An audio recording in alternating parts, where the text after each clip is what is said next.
and have we decided for sure it's Ezeiruaku? With that pick and the third round pick, the Cowboys, I mean, we talked about it like all day on Friday. Mm-hmm. People were like, I need a running back. I need a wide receiver. I need a running back. I need a wide receiver. Like, that's what needs to happen. And the Cowboys, they didn't do that whatsoever. But instead, they picked two players that I'm not saying like both were first round evaluations, but you could view them as easy second rounders and fringy first round people. I think Broadus had E at 25. Okay, on his stack, and then I think he had Ravel at 18. Or 17, somewhere like really high up there. And Kuiper had him at 28 and 31. So to my point, there like you go. Fringy first round. And so I saw kind of an probably not first round grades considering exactly. we heard there were like 15. But like, yeah, you got to pick somebody. Yep. But and so I saw kind of a split decision between like on listening to our coverage right here on the Fan. Which again, what did I tell you? Friday, even more impressive. Saturday, you're embarrassed for other stations. Mm-hmm. You are. Yep. And they're like, hey, love the value, love the value, love the value. And then you see on social media or some of our platforms, people were like, oh, no, you don't have a wide receiver, running back. Like, how do you guys feel about the need versus best player available? Because it really does feel like in this instance, having not seen their board yet, they went best player available. Yes. And you say this too, why do you make your board? Why'd you spend all this time working on this board if you're seeing players there and you're not taking them? Oh, I'm sorry. It was Kendrick Lamar, not Travis Scott. My bad. So I have WrestleMania on the brain still. So whenever you have those players there, I mean, it's I think you kind of just, I got to take that guy. That's something that I wanted. You know, it's something that we designed that we said can be a helpful player, and nobody's taking this guy. We know what he's capable of. So I like the fact that they went best player available. I can't walk away from their draft saying that I don't feel pretty good about it. Because the need part of it, they needed a running back. Yep. They got 2 running backs. They have 9 running backs, essentially. And they're going to throw all of them into the mix and say, let's see how this works. Yeah. Like the Cleveland Browns quarterback room. Yeah, and it will almost every year, Kevin, it seems like the Cowboys get defiant about one position that everybody feels they need, and they're like, screw you. We aren't doing what you think we're going to do. We're taking all these other things. Do you think they prepared us for that on Tuesday with the pre-draft presser? And Jerry's like, hey, we didn't think running back was as much of an issue as other people seem to. He thought offensive line was the bigger problem, and I think we all agreed with that, too, at the time. We were like, look, if you have a good offensive line and a good running back, you have a good running game. I do kind of find a little intrigue in the idea that they might shorten and squeeze this field a little bit for Dak coming back off the injury, maybe a little more of the some stuff out of the backfield and tight end stuff, and getting the ball to CeeDee Lamb as frequently as possible to shorten that field. But that's for later on after we watch how this all fits together. I liked what they did though, Kevin. Yeah, especially with those top 3 picks. You talked about how important these top 3 picks were for them, and let's look at this down the road. Diggs. Do you think he's here for the rest of his contract? No. I don't know what he's going to do this year. We heard some things about the prep for his injury, his rehabilitation, and how maybe he could have worked a little bit harder. Yeah. And that's a lot of money that he was given, and then he got injured again, and now you're like, hold on, man, this is a lot of games you're missing. I got to be prepared for something like that. I got to make sure that I have a body that can be out there to play if you're not going to be capable of playing. So I got to make sure I do that. So they get a guy who, Kevin, he kind of has this Jordan Lewis. Listen, he has a lot of really great skills that I like. I mean, you can say he's very well-rounded cornerback. But I think the one that I like the most about him when I watch him is Jordan Lewis never did what? He never made business decisions. Yeah, Jordan Lewis was put his nose in there and hit somebody, and that's what I like about Siobhan Revel Jr. I like that about him. So, and then if you're saying Bland wants his payday one day, and you're moving on from Diggs, you have somebody that you're like, you will feel comfortable probably in a year or two to say he's that dude. He's that dude on the other side. And we talked about it leading into the draft. Like, how many positions on the Cowboys are you like, we're great, we're rolling? So let me ask you this: on the cornerback front, that kind of is a position in need now. I'm not, as well as I'm not going to argue that at BPA. all. So that was kind of a combination. Now, on the edge with Donovan. I'm kind of curious on that because you got Sam Williams, you got Fowler, you got Micah, you got him. Nealand is growing into the position, but he's more of a, right now you're thinking first 2 downs on him.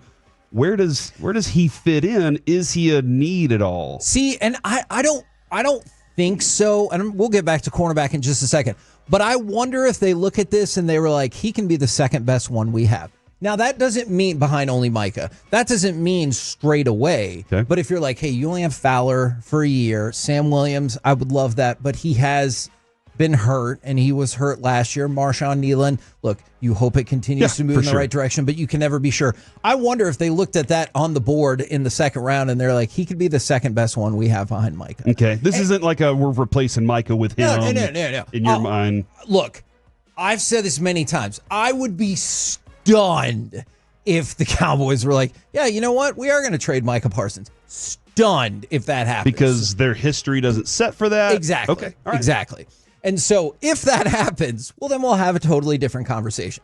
But I just wonder if they were sitting there and they're like, hey, this is a premium position. Cornerback is obviously really become, in terms of especially the money, a very premium position. If they're like, we think these could be the second best ones on our team. Mm-hmm. Like if you think that your third round pick can sooner rather than later be CB2 or at least CB3, then, hey, make a move. Sounds like a good band in the 90s. Yes.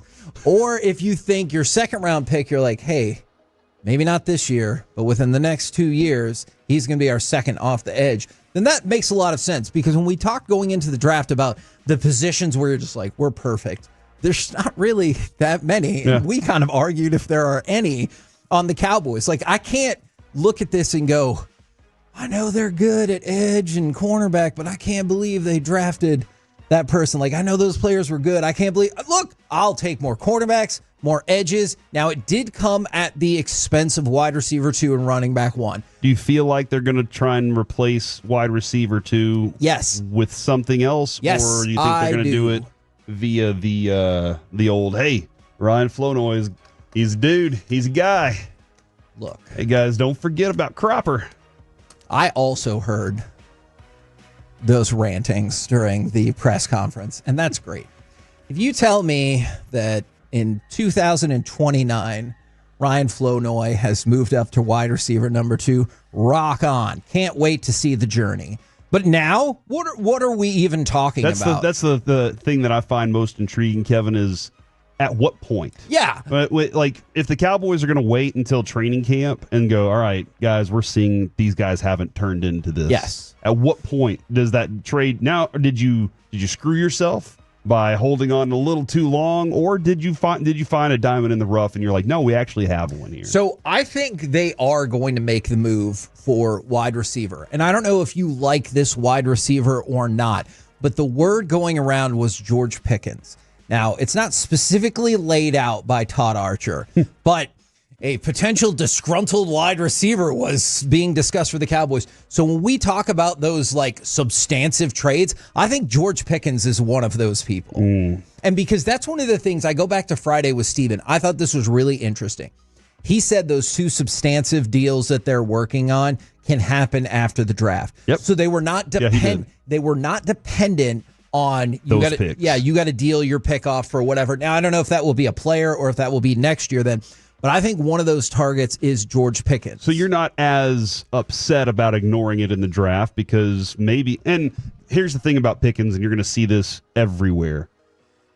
Regarding culture, fair. That dude is a diva as it gets and has not produced what I expected a lot more out of him, and I'm constantly like pushing that guy because I know he can make some wild ass catches. Yeah. But I'm like, hey, the typical stuff, the easy stuff, get it done. And I'm kind of interested in the personality, and if Shoddy's like, hey, I need culture guys, is he like, oh, I got the culture I need. Yeah. I got the core, and we can handle, our infrastructure can handle a guy like that as long as the play is good. I don't know. We'll see how that goes, but that ultimately you're not as upset about them passing on receiver then? I'm more upset about them passing on running back until later, but I want to make this clear. I support what they did. This was the agitating thing, and I know there's nothing you can do to go back to it, But when you saw that literally pick 114 that the Cowboys dealt off from Mingo was a running back that got selected, you're just kind of like, oh, like that's what I needed. You sleep in the bed that you make. I know, and there's nothing you can do to change that now. But I think there's a better chance that they trade for a wide receiver that we're like, yeah, okay, than you trade for a running back that you're like, that's RB1. So you hate Jaden Blue? No, is what I'm hearing here.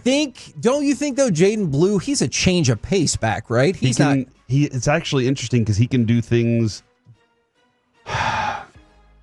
Turpin can do some of the similar things too, catching the ball out of the backfield. Yeah. And what is it when you watch Turpin? What was his yards per carry, like 9? I would have to go back and check that. Yeah. It was something insane. I think that Jaden Blue can fill those types of roles. He's a very good receiver, like a very good receiver out of the backfield. The biggest factor that every Texas fan is going to send in right now is don't put the ball on the ground, and that is something that he had a tendency to do. So I totally get that part of it. But he is a good receiver. He's fast. And I think that, Kevin, this team lacks speed in so many different ways that they need more of it. So I like the pick. I would have liked some other running backs ahead of him for sure. But I seen what they got in the first 3, and I know where the 4th-round pick was. I feel pretty good with the running back. And I think that's why when all comes down to it, just in terms of value right now, I like what they did. If they would have made picks in the 2nd or 3rd round that people were like, yeah, that was a fringy 2nd-round guy or fringy 3rd-round guy, I'd have been like, ugh, just take a position of need. They stuck with it. Yeah, instead, they got 2 players that everyone's like, yeah, I'm kind of surprised those players are on the board at this point. The fan text is absolutely killing us right now. Is it true that Mingo's been looking better than Tolbert in practice? Guys, we got Mingo. We are loaded. And then you guys are totally sleeping on Mingo the Merciless. I think they're being sarcastic. I hope the best for Jonathan Mingo opposite CeeDee Lamb. I absolutely do. And I hope that Dak can get the ball to him. And I hope that this offense under Brian Schottenheimer and his new group is as creative as they need to be in order to make this offense go. Did you know the Dallas Cowboys rookie mini camp starts on Friday? This Friday? This Friday. Dude, I think they'll have to wait to watch Thunderbolts. I think Thursday I'm going to be out at the stadium for baseball game, Kevin. Me too. If you want to go. Yeah, let's do it.